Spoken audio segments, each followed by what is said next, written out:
Next, our fifth speaker today is Debika.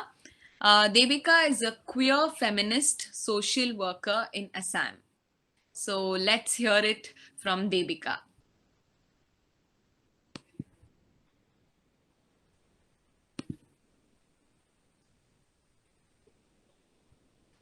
Debika? Sorry, I'm on mute. Sorry. Uh, Hi, thank you, Vishala, and thank you, Durga, for organizing this. Um, it's an honor to be here, and like Shujitha rightly pointed out, our very existence is a celebration. And like everybody is sharing, so I would also like to talk about my life a little bit. So I am basically from Assam, Guwahati, but I'm staying in Kolkata right now, and I'm working with SAFO for Equality. It's an organization working for LGBT rights. So when I was in, my first Pride was in the year 2014. It was the first Guwahati Pride. So the thing is that when in 2013 section 377 was decriminalized again, so a group of people had come together to and celebrated and they had come together and they had conducted the global day of rage against the judgment. So amongst them there was this friend of mine who had also with whom I had come into contact through a Facebook page. So that was my first like when in school I had a best friend because there were no other words as such. So we were together, but then of course puberty hits, and then it was a girls school, and then everybody started looking for boyfriends, and then my best friend also got a boyfriend, then I also made a boyfriend, and it was a huge chaos. So my first point of contact was this person that I met through this Facebook page called Satrangi. Satrangi. So my friend had invited me, and we had gone together to the Pride, and we had volunteered a lot also. So it was my first Pride, and it was an amazing feeling to be there, among so many people, and for the first time in my life, because it's very different. It's very different when you go to uh, Guwahati or any part of the northeast. It is very different. It is not. It is not like when you are sitting in Delhi or Bombay or even in Kolkata. The whole movement started from 2030. Like from that global day of rage, a lot of people came together. There was this collective that came into being after the first Pride called Hukia, where a lot of like we were there. We were there. Then I don't know if you people have heard about Bitopi Datta, Milind Datta. They were there. Then Abhishek was there. Shivlal was there. A lot of us, we came together, and we realized that we have to have a group there. We have to have a support there, because chosen family, it is very important. It is very important. I know it is a huge thing in this patriarchal society to have a natal family, to have someone who is related to you by blood, because otherwise how do you go ahead with your clan? How do you go ahead with your everything, caste, religion, so many things that comes along.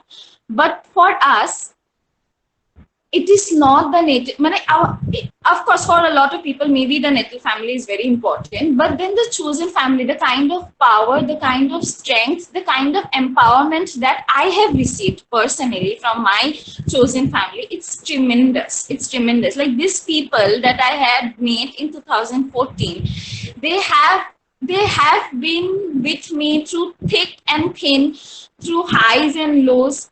Um, you know, I remember when I was volunteering with Hukia. I once came back home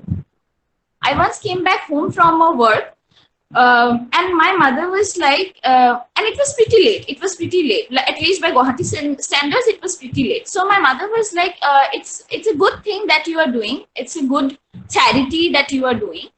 But I would really want you not to be one of them.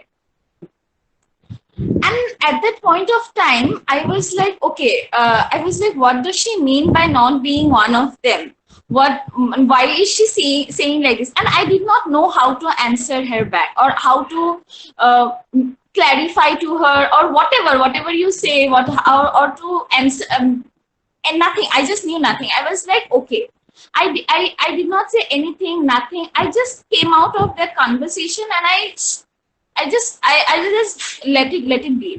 Let me just bury that whole thing. So I did not go into. But then when I talk to my chosen family, and I keep on telling them about my changes that I have been facing, or that I am going through, there's nothing like that. There is no condition. There is nothing like, okay, but when I met you in 2014, you were not like that, and suddenly you're changing now, I can't be friends with you. That is not there. They're like, oh fine. I mean, they're like, change is the only constant thing, Devika. And that unconditional acceptance, that unconditional love, that, and it is very important for us, because it is so mind boggling, because you grow up, you see that you have parents, and you are taught, okay, we all are taught that you have to love your parents, and your parents also love you. It is must. You must love your parents must love you. And then suddenly you see your parents and everyone in your family not being good to you, not being supportive of who you are. You know, who I am is an intrinsic part of me. This is not just one facet of me. This is one facet of me that makes me. And then this is very paradoxical, because they're like, you keep on listening that your parents must love you, your parents support you, parents, but then there are so many conditions. You can't be you, because your parents will not, your parents are not going to accept it. But it is very different. And for a queer child, like Sujitha said, like any queer baby, they need to know, right? They need to know that we are here. Yes, exactly. It is very important. It is very important to have that feeling, to have that chosen family to fall back onto, to have someone to tell you, to validate your existence, to validate your identity, to validate your feelings and emotions. And through this, I'm so grateful that Durga actually organized something like that. And I would also want to reiterate what Sujitha has said. Anybody who is here listening to this, looking at this, and thinking that you are alone. No, you are not alone. There's a huge community out there looking out for you, just sitting there, and ready, 24/7, ready to help you, be there for you, to be by your side, to tell you that, you are special, you are who you are, and it's lovely.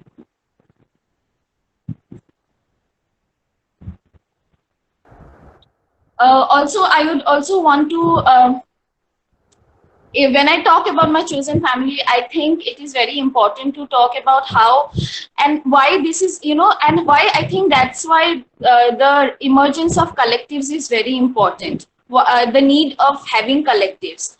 So me and few of my friends, and we came up with this collective called Homonnoy. We are basically a group working in the Northeast. In Assam, basically. We are a group, and it's been 2 years. We work on the lines of trying to create awareness along the lines of sex, gender, and sexuality, and how it is important to bring out the violence and the harassment that we go through because of our identities, but also it is very important to celebrate our existence. So this is one major work that we are doing through our collective Homonoi in Assam. We are, we are going around talking to people. We are going around, like even during these times of COVID, we have tried to reach out to people, as many people we can, to help them through this tiring times. I think I'll end up there. Thank you, Debika. Thank you so much. Again, another story where the chosen family is so important and so valued. You said, the thought that you must love parents, parents must love you, but then there is this facet of you, which is you. And then to go by that and see who is going to value and normalize it rather than question it, or creating that divide, them and us, those things, really inspirational. Thank you very much. Hoping you continue to spread colors across Northeast. Thank you.